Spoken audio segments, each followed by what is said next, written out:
मित्रांनो, आज आपण विद्यार्थ्याला छत्रपती शिवाजी महाराज यांच्याविषयी काही प्रश्न विचारूया. तर विद्यार्थी मित्रांनो, तुम्ही तयार आहात का? चला, सगळ्यात सोपा आणि आपल्या सर्वांचा परिचयाचा प्रश्न. छत्रपती शिवाजी महाराज यांचा जन्म केव्हा झाला? तू सांग. 19 फेब्रुवारी 1630.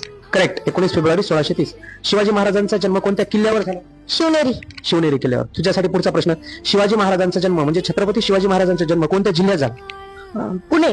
पुणे जिल्ह्यात. छत्रपती शिवाजी महाराजांचा जन्म पुणे जिल्ह्यातील कोणत्या तालुक्यात झाला? जुन्नर. जुन्नर तालुका. करेक्ट. सर्वांनी हा प्रश्न व्यवस्थित लक्षात ठेवा. छत्रपती शिवाजी महाराज यांचा जन्म जुन्नर तालुक्यात झालेला आहे. ठीक आहे. छत्रपती शिवाजी महाराज यांच्या वडिलांचे नाव काय? शहाजीराजे. करेक्ट. छत्रपती शिवाजी महाराज यांच्या आईचे नाव काय होते? जिजामाता. जिजामाता होते. छत्रपती शिवाजी महाराज यांच्या मुलाचे नाव काय होते? राजाराम राजे संभाजीराजे. संभाजी महाराज आणि राजाराम महाराज. छत्रपती शिवाजी महाराज यांच्या पत्नीचे नाव काय होते? पहिल्या पत्नीचे? सईबाई. सईबाई.